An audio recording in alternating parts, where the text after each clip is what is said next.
Salut les amis, aujourd'hui, nous allons découvrir comment configurer la réplication de serveurs sur Windows Server 2022 pour une petite entreprise. Si vous ne disposez que d'un seul serveur, vous savez à quel point il est stressant de penser à la perte de données et aux interruptions de travail.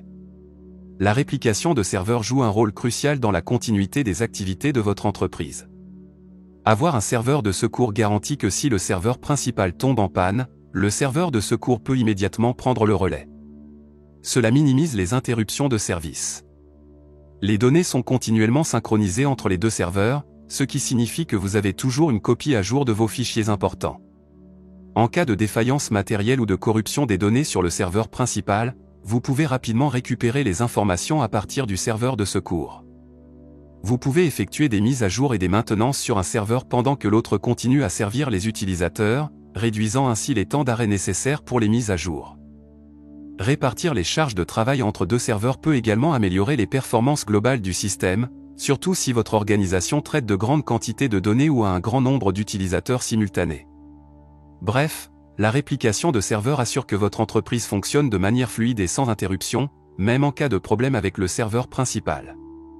Dans notre infrastructure, nous avons deux serveurs pour assurer la continuité et la sécurité des données de l'entreprise. Le premier serveur, nommé SV01, est désigné comme le serveur principal. C'est sur ce serveur que toutes les opérations courantes et les services critiques de l'entreprise sont exécutés. Le second serveur, nommé SV02, est configuré comme serveur de secours. En cas de défaillance de SV01, SV02 prend automatiquement le relais pour garantir que les activités de l'entreprise ne soient pas interrompues. Ces deux serveurs jouent un double rôle crucial.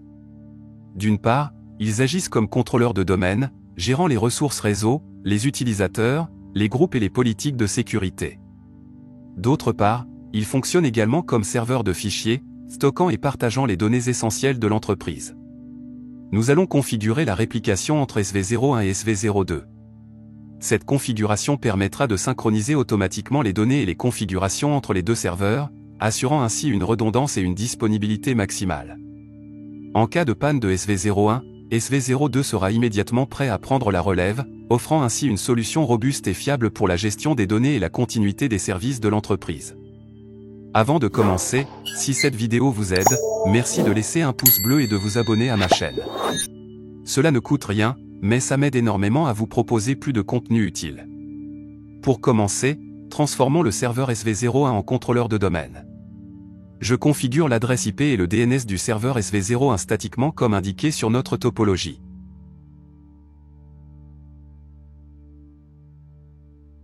Installons le rôle ADDS et DNS. Suivez les étapes par défaut et patientez que l'installation des rôles se termine. Après l'installation, il faut promouvoir le contrôleur de domaine. Ajoutez une nouvelle forêt. Configurez le nom de domaine en dirtech.local.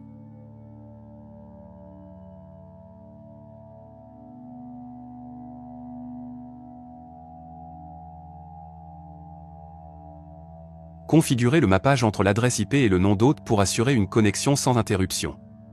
Cliquez sur Outils puis DNS.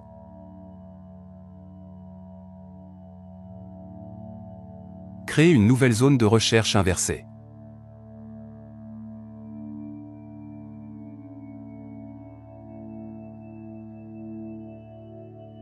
Renseignez l'idée du réseau.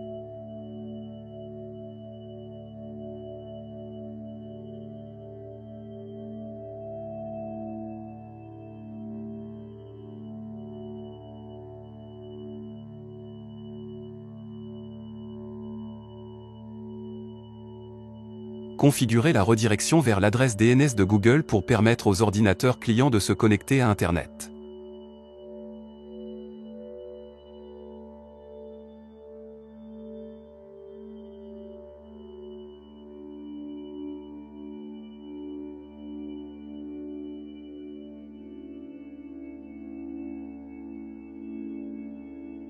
Mettez à jour l'adresse DNS avec l'adresse IP du serveur SV01. Les contrôleurs de domaine vous permettent de gérer les ressources, les utilisateurs, les groupes, et d'établir des politiques adaptées à votre organisation. Nous allons créer une nouvelle unité organisationnelle nommée Togo.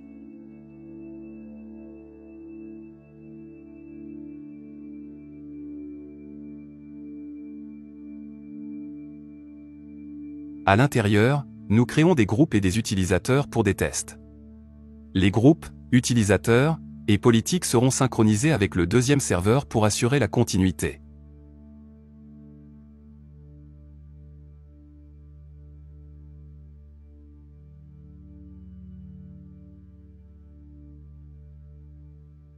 Passons maintenant à la configuration du serveur SV02. Nous allons configurer l'adresse IP du serveur SV02 statiquement comme nous avons fait sur l'autre serveur.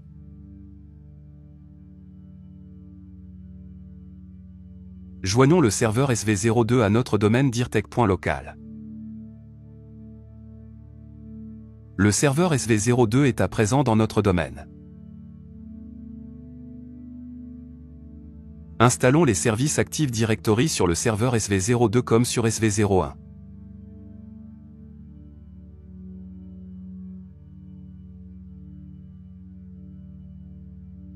Transformons le serveur SV02 en contrôleur de domaine sans créer un nouveau domaine. Cochez Ajouter un contrôleur de domaine à un domaine existant et gardez notre domaine dirtech.local. Sélectionnez la réplication depuis notre serveur SV01. Patientez que l'installation se termine. Une fois la configuration terminée, le serveur SV02 redémarrera pour finaliser l'installation. Vérifions sur le serveur SV02 que les groupes et utilisateurs sont bien synchronisés depuis le serveur SV01. J'ai ici un client Windows 10, nous allons l'ajouter au domaine pour tester la redondance de notre contrôleur de domaine. Sur l'ordinateur client, configurons l'adresse IP et l'adresse DNS avec les adresses IP des serveurs SV01 et SV02. Dans le cas où vous allez mettre en place un serveur DHCP, configurez les adresses DNS avec les adresses IP des serveurs SV01 et SV02, ainsi, vous n'aurez pas à configurer les adresses IP clients manuellement. Ensuite, joignons l'ordinateur au domaine dirtech.local. Nous avons oublié de mettre à jour les adresses DNS sur le serveur SV02.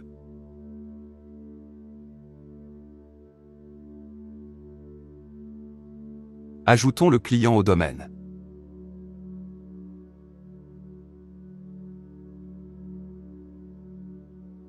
Connectons-nous au domaine avec l'utilisateur Adam.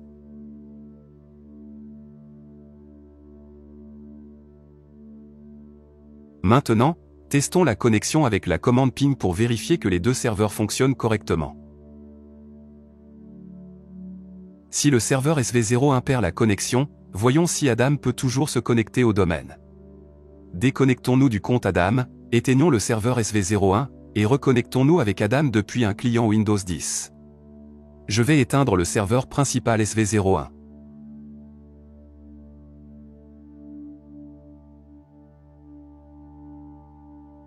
À présent, je me reconnecte avec le compte Adam sur le client.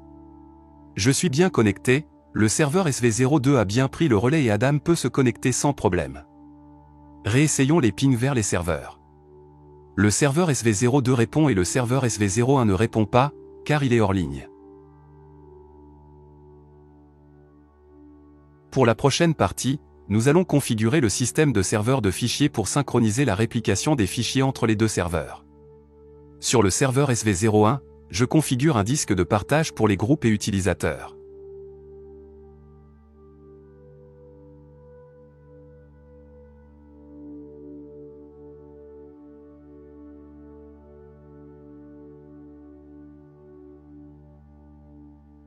Dans le dossier de partage, je crée des dossiers pour les différents groupes.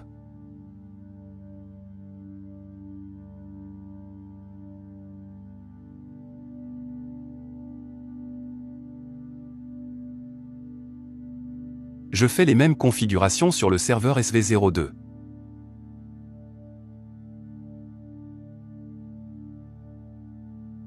Mais je ne crée pas les dossiers des différents groupes, car ils seront synchronisés automatiquement à partir du serveur SV01.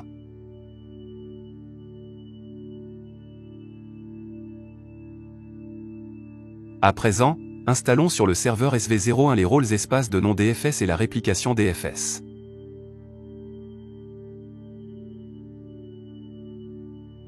Faites de même sur le serveur SV02.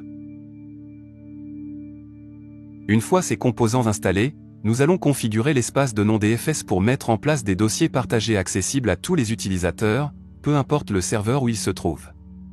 Sur le serveur SV01, allez dans Outils puis Gestion du système de fichiers distribués DFS.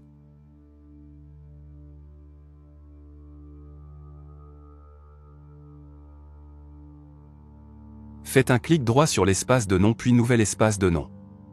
Sélectionnez le serveur principal SV01.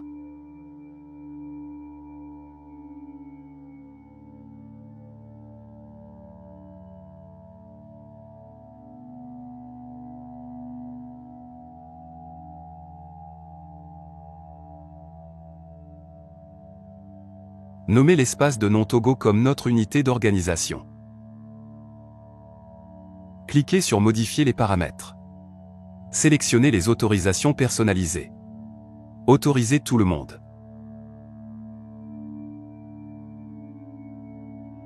Parcourez et sélectionnez le dossier de partage sur le serveur SV01.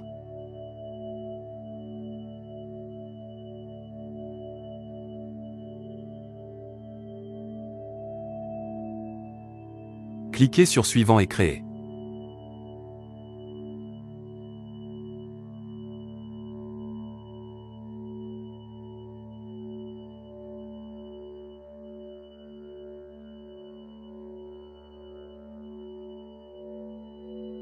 Faites un clic droit sur l'espace de nom créé et ajoutez un serveur d'espace de nom. Cette fois, sélectionnez le serveur SV02.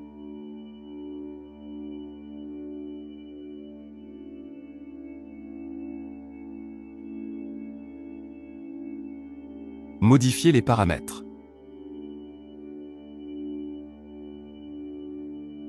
Sélectionnez le dossier de partage du serveur SV02.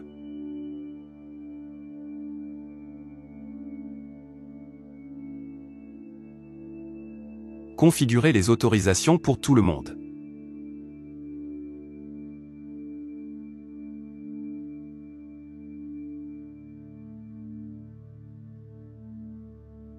Ceci pour qu'il synchronise automatiquement les fichiers et données avec SV02. Cela assure une sauvegarde des données et une connexion continue pour les utilisateurs. Maintenant créons un groupe de réplication. Cliquez droit et Nouveau groupe de réplication.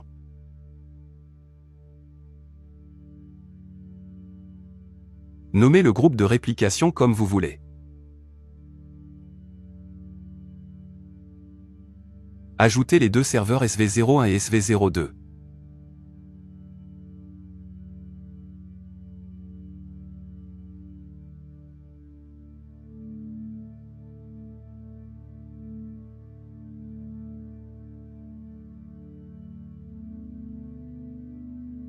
Sélectionnez MyPlane comme topologie pour permettre à chaque membre du groupe de répliquer automatiquement avec les autres.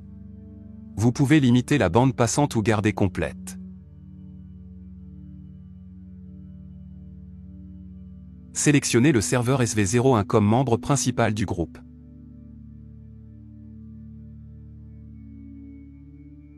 Ajoutez le chemin de dossier à répliquer. Pour le serveur SV01.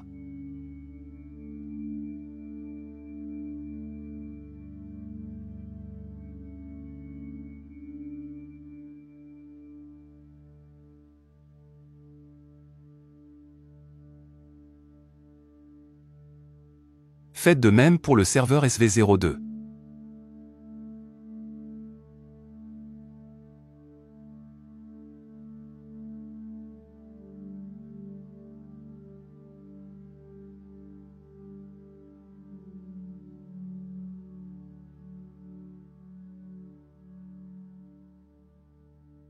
Nous avons là le résumé de la configuration de notre groupe de réplication.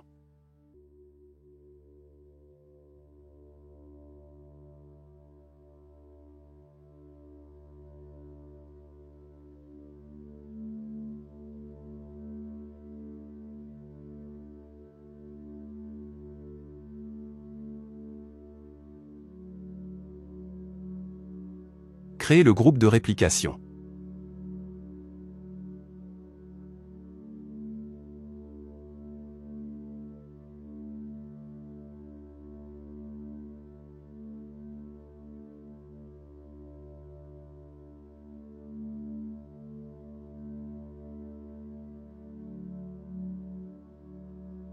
Après ça, je vais dans le dossier de partage et je crée un dossier test pour vérifier les configurations.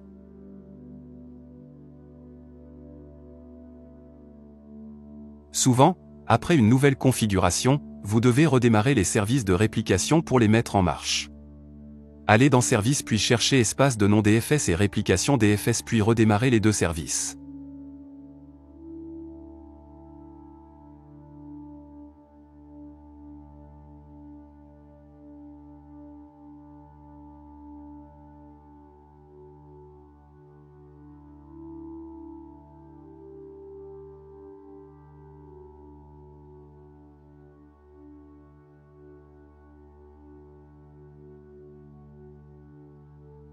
Maintenant vérifions la réplication sur le serveur SV02. Sur le serveur SV02, accédons au dossier de partage.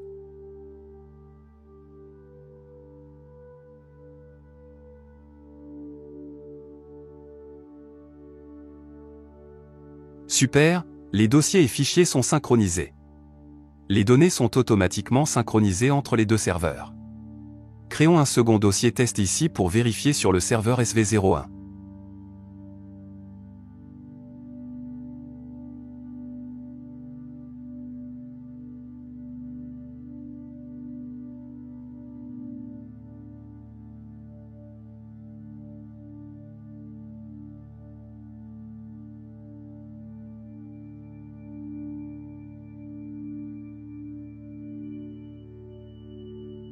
Les deux serveurs sont synchronisés et la réplication fonctionne correctement. Maintenant, vous pouvez configurer les autorisations sur les dossiers selon le groupe ou département. Et voilà, nous avons configuré la réplication de serveurs sur Windows Server 2022 pour une petite entreprise. Cette solution assure que votre entreprise fonctionne de manière fluide et sans interruption, même en cas de défaillance d'un serveur. N'oubliez pas de laisser un pouce bleu et de vous abonner pour plus de tutoriels. N'oubliez pas, si vous souhaitez définir des permissions pour chaque groupe, créez des dossiers distincts pour chaque groupe et définissez les permissions appropriées. Merci d'avoir regardé, et à bientôt pour une nouvelle vidéo. J'espère que cette vidéo vous aidera à assurer la continuité de vos opérations et à réduire les soucis liés aux interruptions de serveurs. À la prochaine!